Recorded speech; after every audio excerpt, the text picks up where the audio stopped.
Commodore fans, are you ready? It's time for another episode of the Vandy247 podcast on the 440 Sports Network. Keep it locked right here for the best Vanderbilt coverage. Whether it's Clark Lee on the gridiron, Mark Byington and Shea Ralph on the hardwood, or Tim Corbin on the diamond, the Vandy247 crew has you covered. If you haven't subscribed yet, please do. Also, like this video and subscribe to the YouTube channel. That's free and easy to do. Follow the crew on Twitter, Apple Podcast, and Spotify for podcast episodes. Lastly, if you're interested in sponsoring the show, email Chris Lee at chrislee70@gmail.com. And now, pull up a chair. It's time for another episode of the Vandy247 podcast. Welcome into Vandy 24/7 live here on the Believe Podcast Network. I'm your host, Billy Derrick, alongside Chris Lee on a Thursday morning. Apologies for the normal episode not getting out there yesterday, but a little busy this week, so we got it out today. But we're coming to you live again on a Thursday. We are brought to you by Sanders Moving.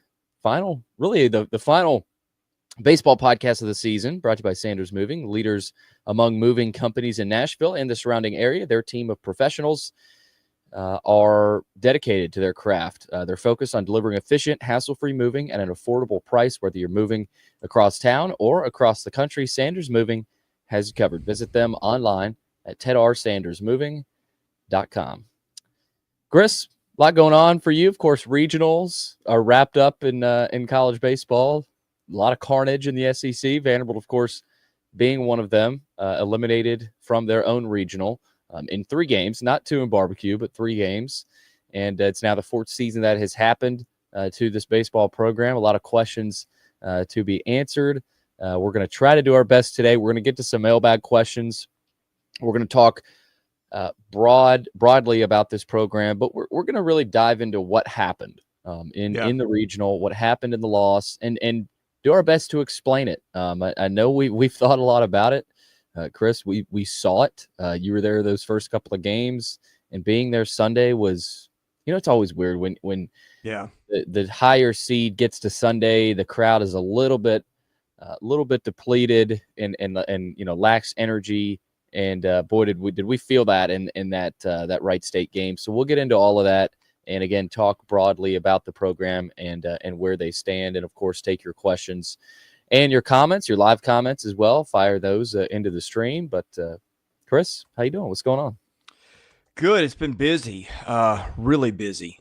I hate that we're not there to cover some more baseball in person. It's this is my favorite time of the year, and I've been toggling back between this and Southeastern 16 and working an insane amount of hours, which I think is easier to do when you love what you're doing. And I think this to me is my favorite tournament. I think to me it's probably past the NCAA basketball tournament just because every day's different. You got pitching decisions. Every game is different. And I'm a baseball first guy. I think people that have watched this for a long time know that.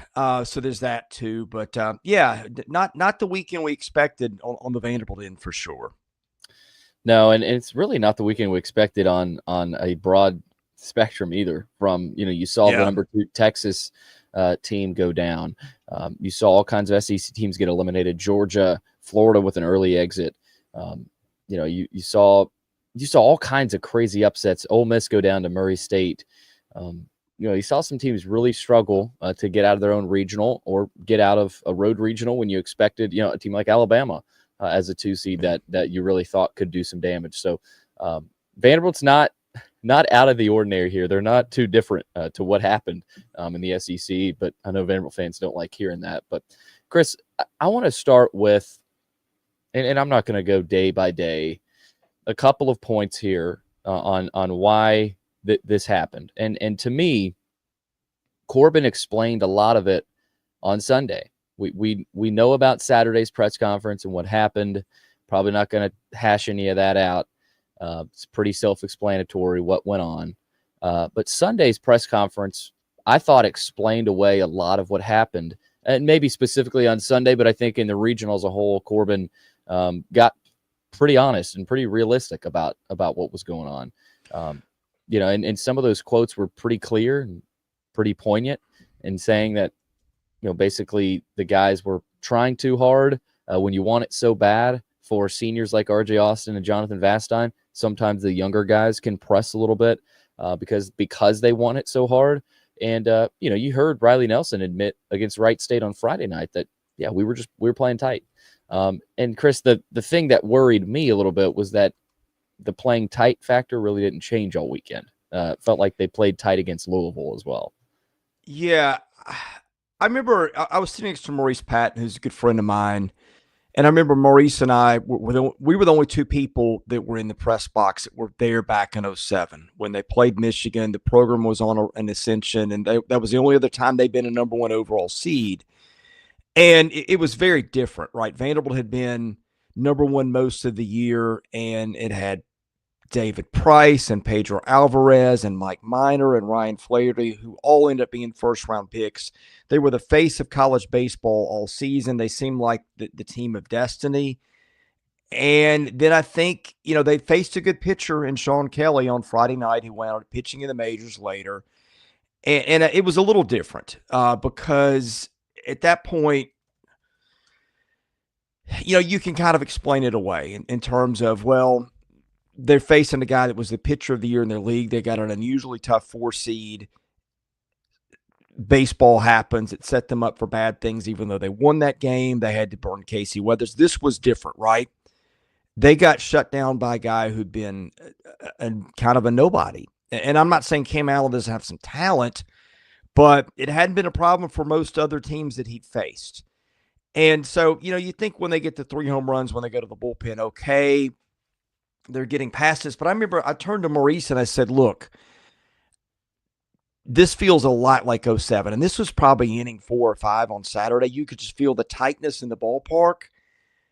And, you think, okay, they finally break it open on Saturday or on Friday night. And you're thinking, okay, they kind of get to exhale and run it back and make a different script. And then you get to the same thing on Saturday.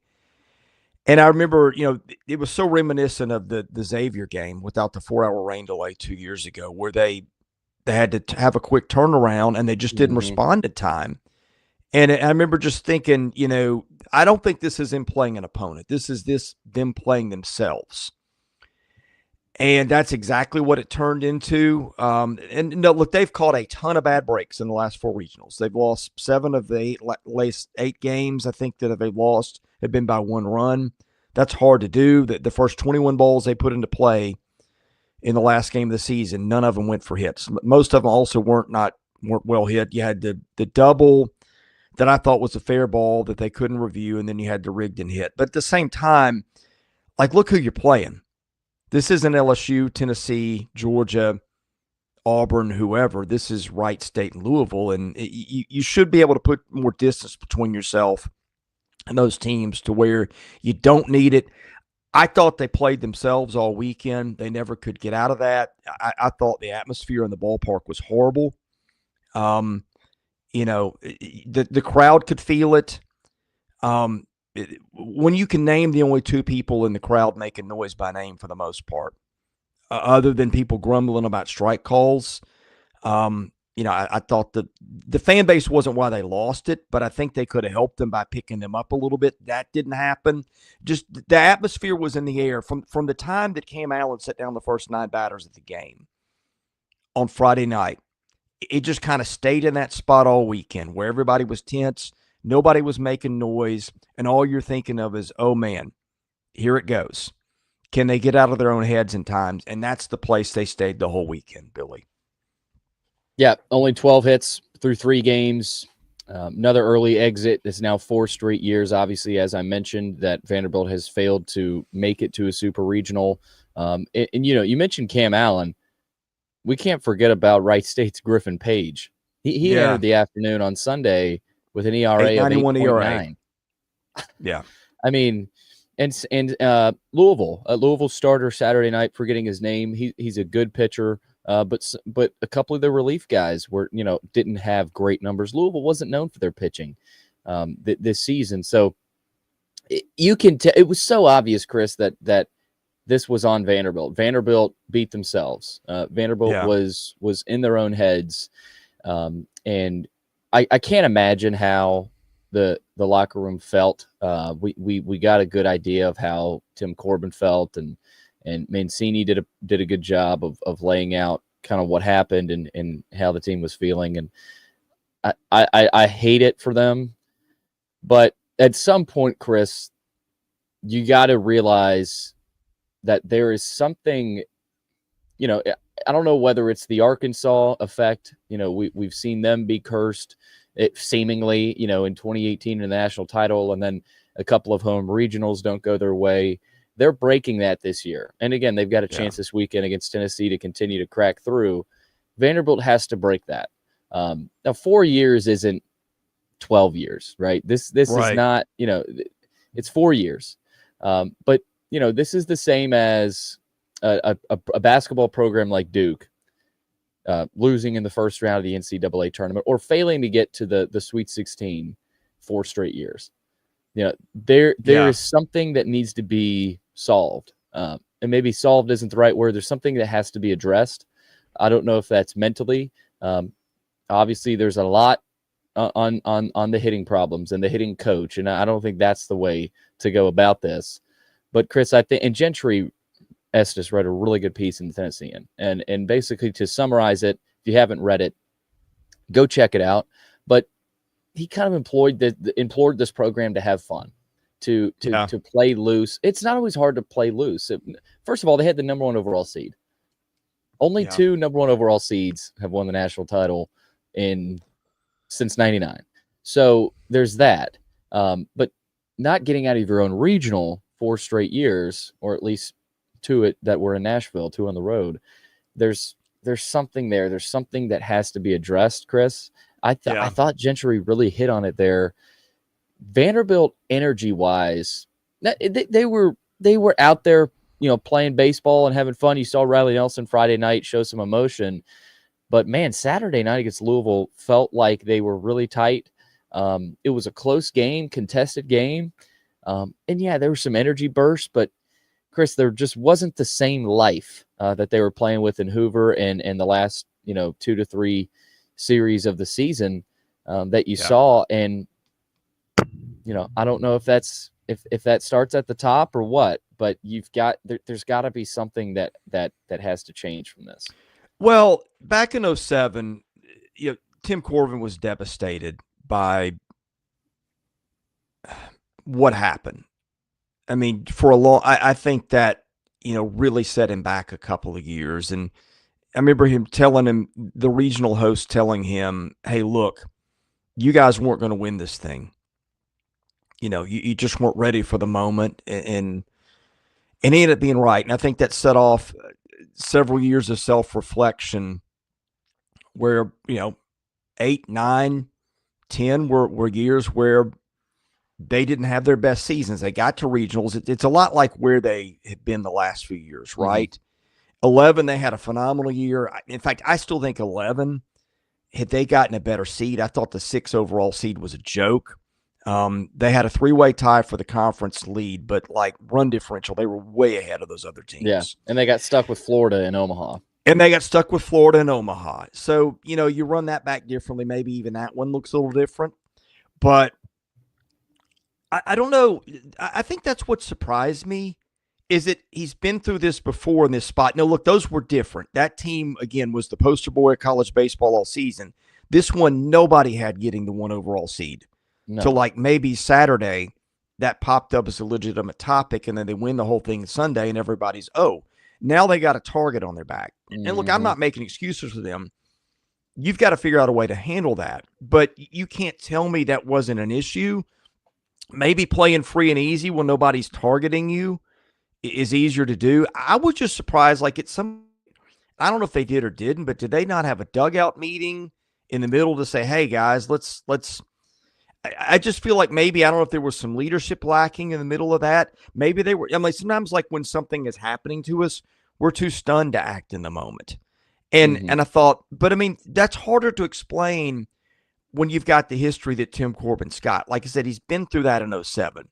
You would think there would be some tools there to spin out of it. Now, at the same time, it's up to the players. He can say or do all he wants, and they've got to perform. Now, the one thing that I thought, and I love R.J. Austin, but I think R.J. Austin hitting in the 2-hole, I don't think that's the right decision. When a kid is pressing, you're putting more pressure on him to perform. I thought that was, of all the things that people question, that's the one that I had the most questions about. And sure enough, he gets up to the plate, last at bat of the season, pops to right. You got Mike Mancini in that hole, who's hitting really well all tournament. Maybe it looks a lot different. Although I guess Mancini hit earlier in the inning, so maybe that's not your guy, but pick someone else. Those were the kinds of things that I was like, okay. I didn't have as a big of an issue with pitching Fennell where they did. They should be able to get 1 run in 4 innings. They didn't. I thought, to me, it was more, okay, did you do everything you could do to help the guys that were pressing? And I'm not sure that happened. Yeah, in some of the quotes after, on Sunday, Corbin said it felt heavy. Guys were trying.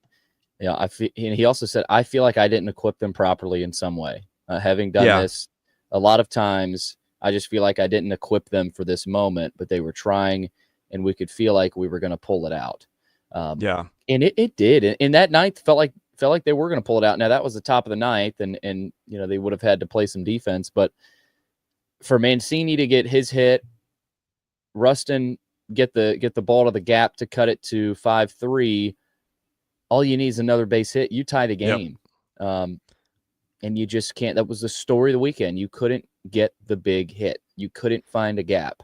And that's baseball. I don't think it's all baseball over the weekend, but there was a lot of just baseball moments. Barzy had a line shot to Jake Monroe, the Louisville third baseman, Saturday night. Would have scored a run at least. Rigdon had a couple where he just crushed just straight to the second baseman or first baseman. A couple of those. Now, you can't say that about R.J. Austin and Jonathan Vastine. They were both combined over 21, 12 strikeouts. That's something you can't have. Yeah. And again, we could try to explain it away. It happened, right? And so I've been trying to search for reasons why that happened, Chris, because the way they were playing, RJ had started to play well in Hoover. Vastine was coming on. We saw the walk-off against Kentucky. We know about his defense. That wasn't an issue. But, man, you wonder. I'll put it this way. Let me back up a little bit. Then I want to address the batted ball issue. I think what surprised me is, I thought when they went to Knoxville and handled that, I was like, okay, these guys are ready for anything and everything that's coming their way. Yeah. And then you had all the walk. No, look, you go back and you look at it and say they got lucky, probably to some degree. They probably should have lost some of those games. When you have 4 straight walk-offs at home or whatever, where you come from behind, that's not going to continue. And so probably some of their good luck caught up to them this weekend with some bad luck. The balls in play this weekend, gosh, it's hard to go 0 for 21 on balls in play, which is where they were until Rigdon hit the home run. But at the same time, most of those balls weren't hit hard. But also at the same time, I felt like when they did square something up all weekend and it didn't leave the yard, it found a glove. Or like the one that Johnston hit, was that the one that I thought that was a double. And they couldn't review the play under the circumstances. Like you give them just like one of those breaks, and I don't know, maybe they're still playing baseball. But at the same time, they should have put more distance between them. So I just thought that with all the stuff that the team went through, I don't know how you could prepare yourself better for the postseason than what the regular season gave them. Hard games, come from behind situations, a brutal road environment where they came out ahead.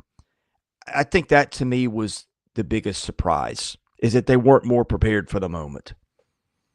Yeah. Yeah, I'm with you. And you look at it, like you said, it was setting up perfectly, right? Everybody always talks about playing well at the right time, getting hot at the right time. felt like that's what Vanderbilt, that's the position they were in. You had won 8 straight games.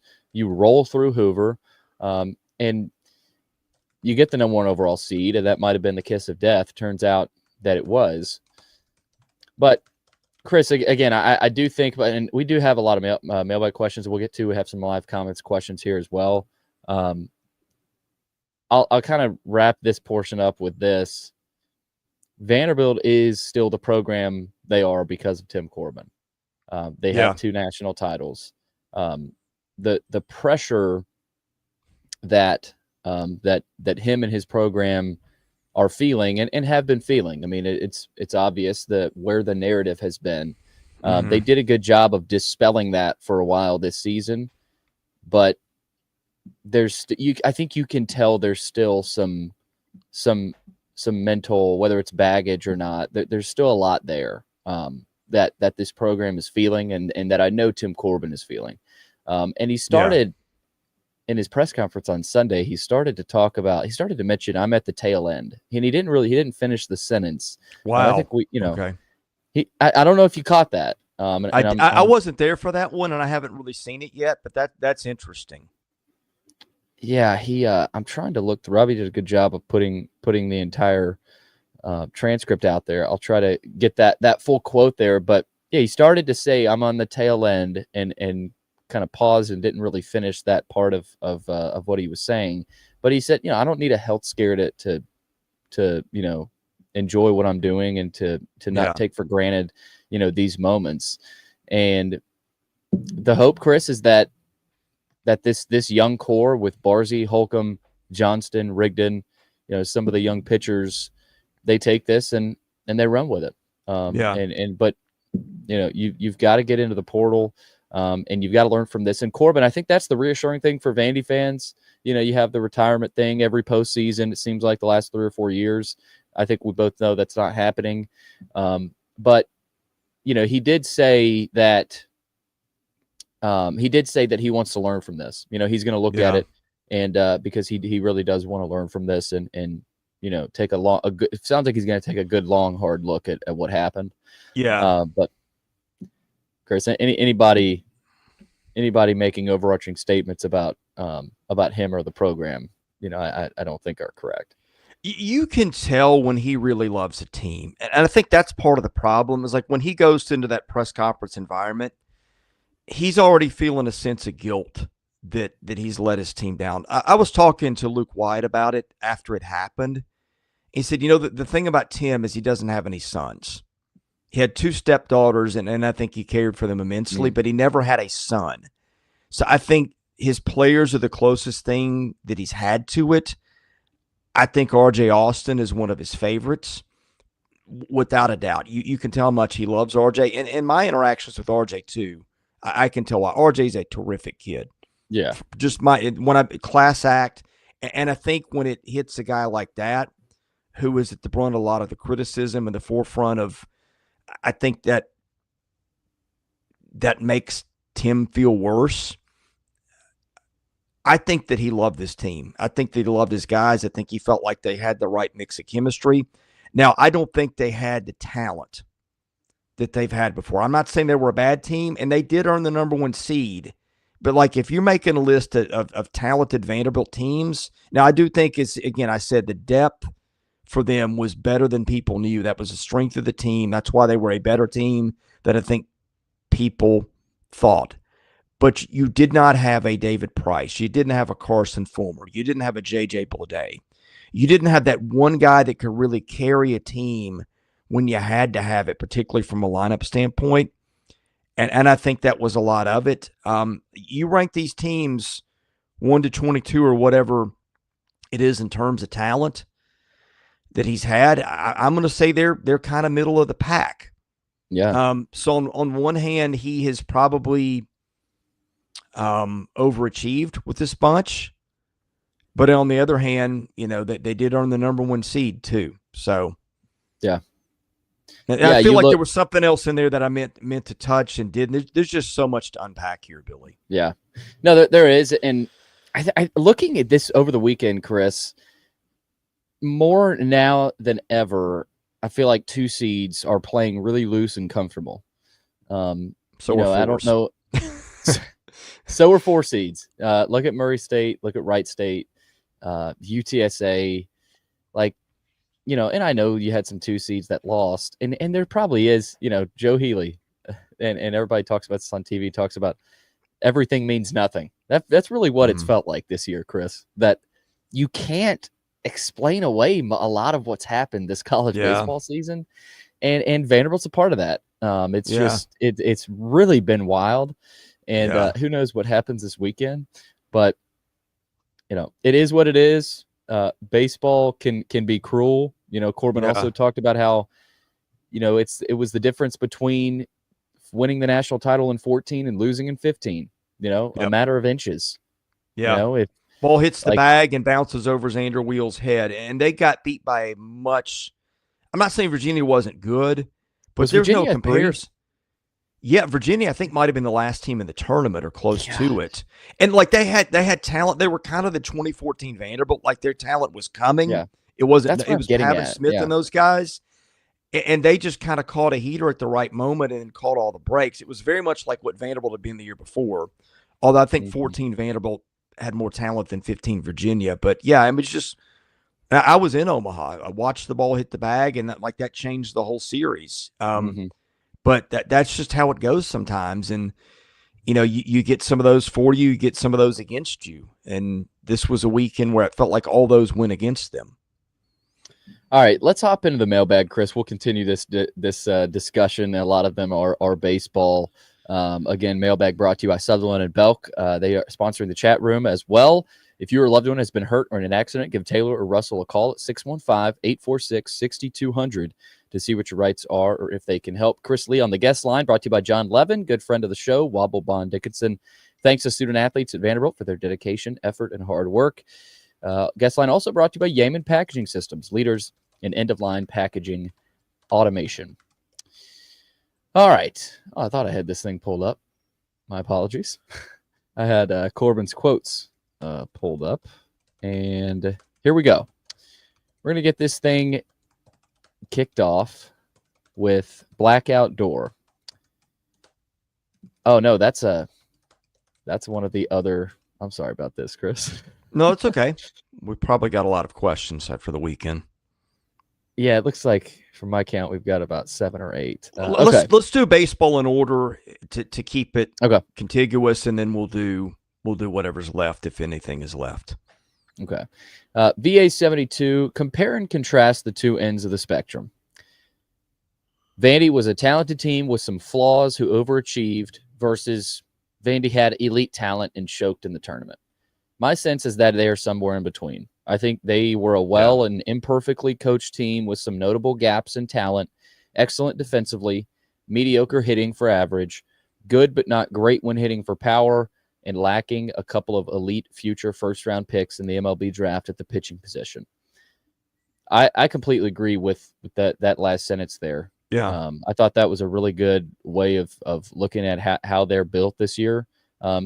People forget about the pitching. Chris, the pitching was fine. I'm not going at the pitching.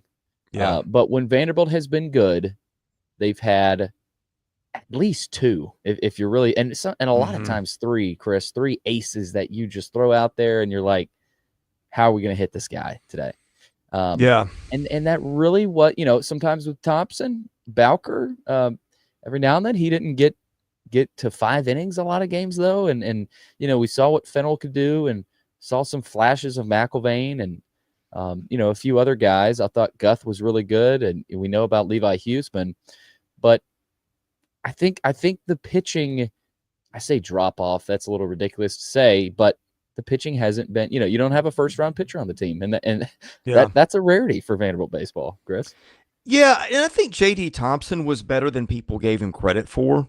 But I think the language of the question nailed most of it. I don't think they were, the only thing I would push back out, I don't think they were a good power hitting team, not great. I think they were average and not good. Now it started to pop at the end. I think what was in the question pretty much hit the answer pretty well. I feel like there was one other thing in there I wanted to hit, but it's not coming to me at this point. One of them, let's see. Oh, I know what I was going to say, Billy. I think lost in this, like if the postseason never happens, if we have COVID again or whatever, and this never happens, I think we look back at this as maybe one of his best. Oh, yeah. Best 5 coaching jobs, because I just don't think – I think their talent was mid-level SEC talent. Again, I think people slept on the depth. I think that's where they were better than what people thought. But on the other hand, like you just didn't have the first-team All-Americans and SEC Player of the Year candidates. And most of the teams in front of them had that, and that's where they were lacking. For them to get for this roster and for Corbin to – build them up enough, and yet look, they played well down the stretch to get the number 1 seed was an unbelievable coaching job. Well, no, look, you can also say, who's responsible for assembling the talent. That's also Tim Corbin. Now, I think that's a little bit more nuanced. I think there's maybe a mailbag question or two where we can unpack that a little bit more. So I'm not sitting here saying, okay, he did a great coaching job, nobody deserves to complain. No, he also put the roster together. But I think there are some things to dive in, with the last, probably the post-COVID era of Vanderbilt baseball that are worth discussing there too, that affected it. Yeah. Steve VU 98, the collapse was 99% mental and self-inflicted. Agree or disagree? Absolutely. I would agree with that. And we talked about that, how it was a huge mental barrier really throughout the entire weekend. For this team, you could feel it. Poor Vandy fan 615. Will Vandy hang on to the core of Johnston, Holcomb, Rigdon, and Barzy next season, and maybe Nelson, depending on the draft? And what are the odds this coaching staff goes out and actually gets a few big bats and stud hitters from the portal? I do. Yeah. I don't see any reason Johnston, Holcomb, Rigdon, and Barzy don't come back next year. That those 4, Nelson can come back. I kind of doubt it with him. I mean, he had a really good year average wise, probably needs to improve the power. But he could come back. So, and I don't know. I don't know what to tell you there. I know he's playing in the Cape, and that's another chance for him to showcase his talents in front of scouts. So that'll be interesting. That could, there's your first baseman. If you got it. Johnston, does he play shortstop? I think that's a question they've got to answer. Where do they put Braden Holcomb? Does he stay in left? Rustin Rigdon, you would think, stays at second. Colin Barzy, will be behind the plate, you would think. So you got to fill in the gaps there, and you do have some freshmen coming in. But the other question here, what are the odds this coaching staff goes out and actually gets a few big bats and stud hitters from the portal? The way that question's asked, actually gets a few big bats. I thought they made an effort last offseason, Chris. You bring in Riley Nelson. You go get Kobe Kropp from USC Upstate, who had 16 home runs last year. Mike Mancini had 15 home runs. And, of course, their luck this season, he gets banged up before the season even starts, and I thought that held him back a little bit. And he had some struggles, that were documented, and but really came on at the end of the season. There was an attempt there. So actually going to get him, now they need to hit on some. I think that's a need this offseason. Yeah, look, part of doing this job is being able to get information and not verbalize it, certainly during the moment and sometimes long after. I don't think he's been as tone deaf to the portal and needing power as people think. And this didn't really – hitting's what cost him then. So I don't know if the addition of Joseph Zierwa, which they had for a while, would have made a difference. By the way, that guy's going to be like a second-round pick this year, pitched out of his mind. Maybe if he's pitching on the weekend, Nye doesn't have the disaster and they end up winning that game in the end. But, they had him until very late in the game. And by the time they didn't have him anymore, it was kind of too late to go find another arm of that caliber. So I think Tim has made some more adjustments than people think. I mean, I remember sitting down, and boy, this was prophetic, Billy, with somebody who knows the situation over there really well. And this was before the 24 season, like the week it opened. And I think the comment was, feels like things are headed in the right direction, but they were 3 years too late with NIL. And I feel like that's really hurt them. And again, I think they've made some pivots there. But I mean, and that was and this is where like two things are true, right? Tim has almost usually always called a lot of his own shots, the ability that he can do it, right? And run his own program. That's why he's been successful. But at the same time, he's with the school that was, its NIL approach for a long time was everybody makes the same amount. The third team goalie on the women's soccer team gets paid as much as the all-SEC outfielder or star quarterback. And I was in the room when, Candace said, I think this was after 2022, NIL's not pay for play. And I wasn't the only media member in the room. That's the stance the school took for a long time. And so how much can you push back against that? I don't know where all that settles because those are two contradictory things. Like, Vanderbilt's philosophy, but he's also had control of his own stuff for a while. You look at the names they landed in the portal, I would say probably that was an issue. At the same time, and this is what I think is really kind of the hidden story behind all of it. You look at their lineup this year, the guys in the rotation, the guys that really did work for them. Riley Nelson, best hitter, transfer portal guy. Jacob Humphrey had a really, really terrific year, transfer guy. Mike Mancini came on at the end, transfer. Mac Rose, backup catcher, transfer. Cody Bowker, number 2 rotation guy, had a nice season, not a great season, transfer. Connor Fennell, maybe the pitcher you wanted on the mound at the most when it mattered the most, transfer. Sawyer Hawks, shutdown closer, transfer. Tommy O'Rourke and Levi Huseman did things for them, both transfers. I think he did more work in the portal. Some of those guys, Humphrey, Huseman, and Hawks were not 100%. When they got to be 100% this year, you saw it pop. Now, let's look at the rest of the roster. Guys that really I thought did tremendous jobs. Johnston and Rigdon, freshmen, new hitting coach. And then you look at the guys, Austin and Vastine were the two team leaders probably. 3-year player, 4-year player. Those were the guys that when they needed to get the hits and were counted on, they didn't get hits. I think were they 0 for the regional combined? Yep. Yeah. And I don't know how much of that is to blame Mike Baxter. I don't know what's fair, what's not, but I think it is interesting that they're veterans were the guys that spent most of their careers under other hitting coach. Yep. Again, I don't know if that's fair or not, but it's an observation. I think, I think you're hitting on something. And think about it. Mancini, a transfer, came in. He played well in the regional, I thought. Yeah. Came through with some big hits. Had the home run against Wright State there.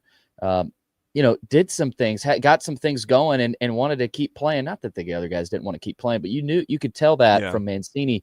Rigdon, some big hits. They didn't have many big hits, but it was Rigdon, Johnston with the home run, Mancini.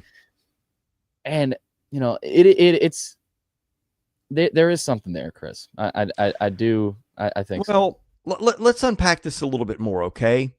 Their junior/senior class of recruits that started out with them. The guys left, the key guys, Austin, Vastine, Thompson.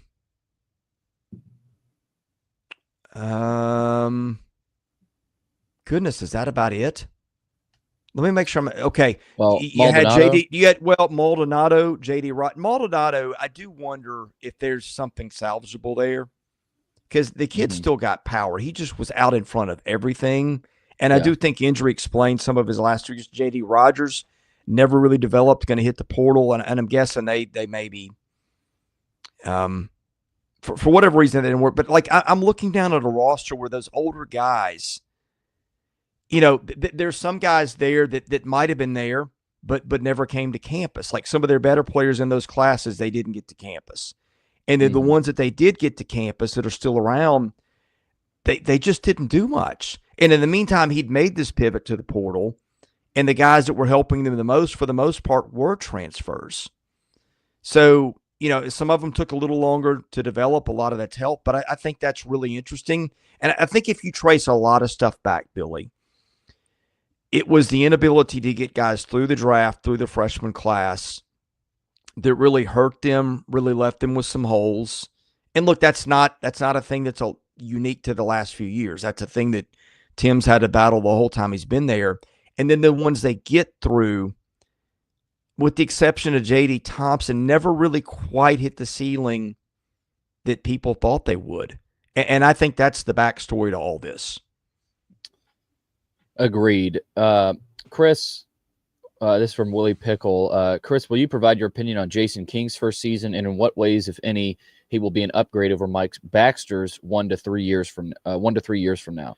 What improvements in recruiting approach Ty Blankmeyer brought over Mike Baxter in his 1 year with the program? And finally, over the years, are there any prominent assistant coaches, not including Chad Holbrook, that have turned job offers down from Tim Corbin? The last one, I don't know. He keeps his business pretty quiet in that regard. What was the first part of that again? Just your opinion on Jason King's first season and how he will be an upgrade over Mike Baxter 1 to 3 years from now. Hang on just a minute. No, you're good. Yeah, and then recruiting approach that Ty Blankmeyer brought, over Mike Baxter in his 1 year with the program. Sorry, had to take care of something through text for a minute. With Jason King, to me, it's just too early to tell. I mean, much of the season, all this looks like the same thing. Then you hit the end part of the season where they're driving ball the other way, all those things. And then, the last weekend, like, what the heck is this? Doesn't look anything like what we've seen. It felt like he had things headed in a better direction, and then at the end it just collapsed. So I don't know. I'm willing to give him a second year. I thought the fire Jason King stuff immediately felt like a little much, but maybe not. I don't know. What else do we need to hit there? The Ty Blankmeyer, again, probably too early to tell there. Blankmeyer, I was listening to a BA podcast before the year, and they were talking about listening to Blankmeyer speak at a conference. Like, he was one of the keynotes, and everybody likes and respects him, and he's got that personality needed in recruiting. I think that's one reason I'm a little bit more bullish and have been for a couple of years. I think the Blankmeyer pivot in recruiting, and again, we just underline all the places that they failed. I think if you had to put it on one thing, this whole last 4 years, it's like they did not get and develop the talent that they did before. And I think that's a big reason I'm more bullish on where they're headed, because Blankmeyer's got a reputation for getting the kind of kids they need to be elite. So I'm going to ride with that and see where it goes. Okay, here's a good one here. Ben Wheeler asks, who from our freshman baseball class do you think will make it to campus? Doubt Seth Hernandez will make it to campus. Chris, he could be a top 5, definitely a top 10 overall pick in the draft. Other than that, I'm not totally sure. It's not a huge class. You've got a talented outfielder. Slater DeBruyne is a guy that might be on the border there. You've got Sean Gamble, who I believe will make it to campus. But Chris, it's not a huge class. It's a different looking class, and maybe not as highly rated. It's still way up there in the rankings. But it'll be interesting to see. I know Seth Hernandez will be the interesting one, and that'll be if Hernandez gets to campus by some minor miracle, that will tell you that Vanderbilt paid him some NIL money. Now, again, I don't think he's getting to campus, but NIL is a way for them to keep kids that were taken maybe late first round, to say, hey, you can make similar here at Vandy. But outside of Hernandez, I'm not really sure. Yeah, by the way, I remembered the one thing I forgot to answer a couple of questions back. I think the core of their team next year is probably Johnston at short, Barcy at catcher, Rigdon somewhere. I don't know if that's third. I don't know if that is second. I don't know if that's outfield. I wouldn't totally rule out RJ Austin coming back yet. And I know people are going to probably not be crazy, but RJ is an outstanding center fielder and still considered a top 150 prospect by most people because of the potential. I do wonder this too. We know that Austin got hurt at some point of the season, went through those awful slumps. RJ'd never been a superstar hitter, but he was better than that. I do wonder, like, if a year of health, if that was part of the issue, would help him. Like, I would welcome RJ Austin back if you could get him. Now, I don't know that you count on him in the 3-hole. Maybe you start him out at 7 or 8 and see where it goes. But he's a piece somewhere that you can use. Holcomb will be back. Mancini, I think, will be back. So that's a core of 5 or 6 pretty good guys that you can work with. I do think that they will be aggressive in the portal to fill holes with dudes if they can get them. And you definitely are going to need some frontline starting pitchers. I think the depth of the staff will be outstanding. But you just may need to get a Zerwa or someone like that where you didn't land him last year. And what was the part that we just asked? It was, who from our freshman class do you think will make it to campus? Okay. I've got this in front of me. Here's where Baseball America is rating their guys. I'm going to give them to you in alphabetical order. And this is as draft prospects, not as freshman prospects. So this is comparing them to the guys that are going to go in the draft with the college players included. Tyler Baird, 278. Slater DeBrun, 30. Cooper Fleming, 128. Sean Gamble, 43. Talon Haley, 86. Cooper Hamilton, 294. Seth Hernandez, 2. Wyatt Nadeau, 291. Make sure I got that one right. But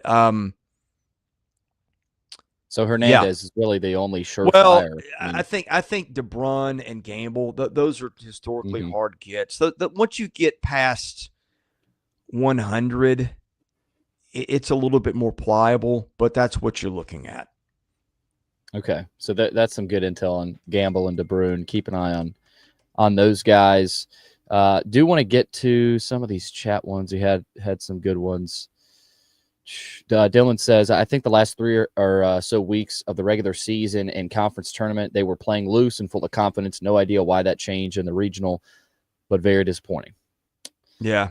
We outlined that. Dylan, again, is Riley Nelson able to come back next year? Yes, he's able to come back. Yeah. But again, not sure. That's one that is going to be a beauty is in the eye of the beholder situation. Like, Nelson is rated 250, 300-ish from the last thing I saw in Baseball America, but I don't know if that even lags by a week or two. Then that could change. And I think he loved it here. Yeah. I think that was a great fit. I think Riley Nelson, you hear the Sean Casey comp a lot. That was before your time. I think that's a tremendous comp. Like, his bat to ball and strike zone judgment skills are outstanding. And he's got power potential. You saw him hit a couple of rockets. Like, to me, it's not hard to see Riley Nelson being a first round type hitter. Yeah. It's just, do teams project that and see it and say, okay, we're going to make him an offer to get him through, even if it's not presently where he's rated? Or do they go with something that's a little safer commodity? Because I think if Nelson is drafted where he's rated, which I think is, I'm guessing he's going to get higher than that, then I think he comes back. If some team says, hey, man, we believe in you, here's, $1 million to sign, then that might look different. Good one from Joe here. He says, you may have already discussed this, but what's the fallout from Ethan McIlvain entering the portal? I haven't heard much. I keep waiting for that. My guess is that's one of those situations where Ethan could go somewhere and start on a weekend at a lot of places, and some team will write that in stone for him, and they won't.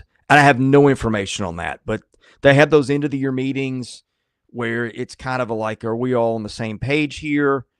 And, sometimes departures happen when they're not. I'm not reporting that happen. But Ethan is a big-time talent. And by the way, I've seen some people say, let him go. He can't. Are you crazy? Levi Huseman had an issue throwing strikes too. I think if you can get him back in the right role, you absolutely take him back, because if it works out, I mean, he's an in-game closer, or he's a, maybe you start him at the 3 and let him work his way and see what he can do. But like, unless he's some kind of a distraction, and I have no reason to think he is, I absolutely take Ethan McElvain back in a heartbeat. Yeah, he didn't pitch in the postseason either, so yeah. I think the writing. But the spot wasn't great either. Right. Yeah. Yeah. I was. That's when I got a little curious, and I really wasn't all that surprised to see him enter. W Kane 5 on to football. Give me some summer camp storylines. If X can take a step, if Y can add some weight, etc. Haven't thought a lot about football, but. Yeah. I'll say this. If, I think about the receivers, Chris, I think I look at Chance Fitzgerald as a guy, like if he can produce some for this team, I think would help them. Adding weight, that's a good one, because, I know Martell Height has added some weight, but specifically like in the interior, Issa Wataha, I think, was fine. You look at it, you bring in Keanu Coate from Alabama, but no, I think I look at the receiver group as a whole, Chris. I think that is what could take them to the next step this season. They need a receiver or two to emerge way beyond what they've shown, and they need a running back to pop way beyond what he's shown. And then I'm kind of interested where they sort out the depth at corner. Yeah. And then Magoogs, we have Diego and the number 1 overall tight end in the country for one more year. Did we do enough to improve the talent around them to ensure that they can perform at the highest level all season between wide receiver, running back, offensive line? I would give it a D, C, B, respectively. What are your thoughts? Will we waste the Diego window? Well, he gives the receiver room a D. That's fair. I don't know if I'd go that far, but that's pretty fair. Running back, McKylan Young has potential. You mentioned that if a running back can pop, that would be big for this team. That could be McKylan Young. Offensive line, a B. I thought now on paper, I think I might even give him an A-. Yeah. If you look at how old and experienced these guys are. Yeah. I thought they did a really good job, and you've got still a mix there of Cade McConnell, who I think is a guy that'll start this year. Fine on the offensive line in terms of protecting Pavia. I don't think they're doing everything they can to not waste the Pavia window, and that starts at the offensive line. Receiver is still an issue, Chris. And if we look back, and they have another 7-win season. If you're blaming the receivers, saying they couldn't get separation this year, there wasn't enough explosion. Yeah. That's, you would think, on the coaching staff. I watch their guys, and I watch other teams, mid-level SEC guys, and there was a big difference a year ago. Yeah, and I mean that was the talking point at the end of the season. You got to get more explosive. Yeah. So, okay, that'll do it for today's episode. Probably the longest one we've had in a while, but a lot of baseball stuff, a little bit of basketball there. But Chris, it's on to football, and man, SEC Media Days will be here before we know it. Yeah, looking forward to seeing what happens in the baseball transfer portal. I'm keeping a close eye on that. Yeah, we'll have updates. We got the thread started on the board, and we'll continue to keep you guys posted. Again, go subscribe to the site if you haven't. Now's a good time. With some scoops in the portal for baseball, fall camp, really not all that far away. We'll have all kinds of practice reports there, but go give us a review and a 5-star rating. That helps us get noticed. Again, go subscribe to Vandy247.com. Thanks for listening. We'll catch you again soon. Alongside Chris Lee, I'm Billy Derrick. Catch you again soon with more episodes of the Vandy 247 podcast.